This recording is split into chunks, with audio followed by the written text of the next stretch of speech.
बहुत बहुत बधाई, बहुत शुभकामनाएं देती हूँ।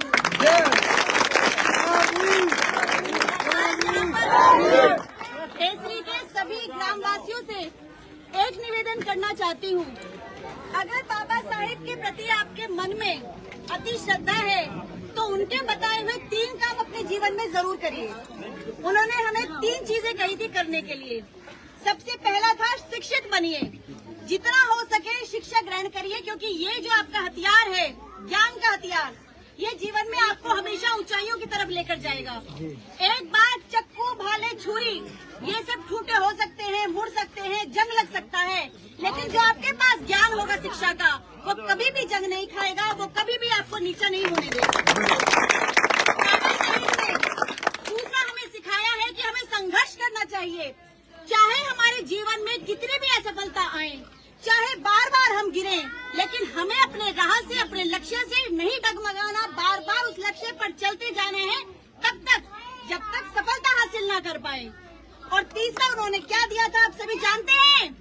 तीसरा उन्होंने दिया था, जो मूल मंत्र है जीवन का, वो है संगठित होकर रहने का।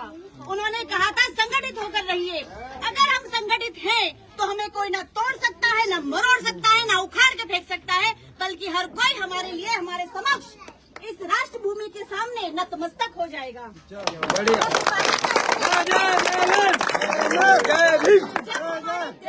अंदर ये चर्चा उठी देश की आजादी के बाद कि देश का संविधान लिखा जाना है। जिस तरह से सरदार पटेल जी ने राजनीतिक तौर पर पूरे देश को संगठित किया था, उसी तरह से हम सभी को पूरे देश में सामाजिक तौर पर संगठित करने का काम बाबा साहेब भीमराव अम्बेडकर जी ने किया। और जब बाबा साहेब ने हम सभी को संगठित किया, तो बाबा साहेब पूरे विश्व में पिछले 5000 वर्षों में एकमात्र ऐसे व्यक्ति थे जो सर्वाधिक विद्वान थे, जिनके पास 1 नहीं, 2 नहीं, 3 नहीं, 4 डॉक्टरेट की डिग्रियां थी, जिसमें एक डिग्री को लेने में व्यक्ति को पसीना आ जाते हैं। उनके पास मास्टर डिग्रियों की लाइन लगी हुई थी। तब ऐसे में जब तब के प्रधानमंत्री ने यह कहा कि संविधान लिखना जाना चाहिए देश का, और किसी विदेश के कोई बहुत विद्वान व्यक्ति को लाओ, तब महात्मा गांधी जी ने कहा था कि बाबा साहेब भीमराव अम्बेडकर को लाओ, क्योंकि भीमराव अम्बेडकर एकमात्र ऐसा व्यक्ति है, क्योंकि उनसे तो उम्र में छोटे थे, इसलिए गांधी जी ने कहा था कि भीमराव अम्बेडकर एक ऐसे व्यक्ति है कि जो हमारे देश में ही नहीं पूरे विश्व में इस समय पर सर्वाधिक विद्वान है।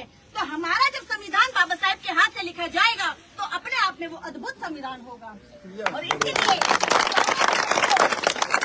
भारत राष्ट्र के संविधान के निर्माता के रूप में हम सभी पूछते भी हैं। और मैं आज उनकी जयंती पर शत नमन करती हूँ कि उन्होंने हमें इतनी ताकत दी है कि जो आज मैं आपके समक्ष बोल पा रही हूँ, ये उन्हीं की ताकत है। हमारी कोई छोटी सी नौकरी चली जाए, हम तिलमिला उठते हैं, हम परेशान हो जाते हैं, चिंता में सुसाइड तक कर लेते हैं। लेकिन बाबा साहेब का व्यक्तित्व इतना बड़ा था कि जब हमारे देश में हिंदू कोड के अंतर्गत एक बिल आया था महिलाओं के लिए, जिस वक्त वो मंत्री थे कि महिलाओं को बराबरी का हक दिया जाना चाहिए, लेकिन जब बाबा साहेब की इस बात का विरोध हुआ तो उन्होंने मंत्री पद से इस्तीफा दे दिया। ऐसे हमारा बाबा साहेब थे जो महिलाओं का सपना, महिलाओं की भागीदारी का सपना आज माननीय प्रधानमंत्री जी ने वो पूरा कर दिया, जब हम महिलाओं पर नारी शक्ति को और सशक्त करने के लिए 33% आरक्षण दिया है। बढ़िया हुआ।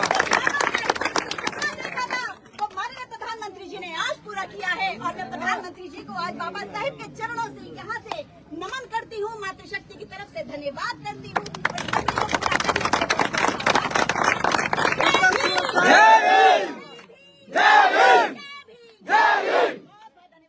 जब तक सूरज चांद रहेगा बाबा तेरा नाम रहेगा, जब तक सूरज चांद रहेगा बाबा तेरा नाम रहेगा। Doctor B R. अम्बेडकर, अम्बेडकर जी।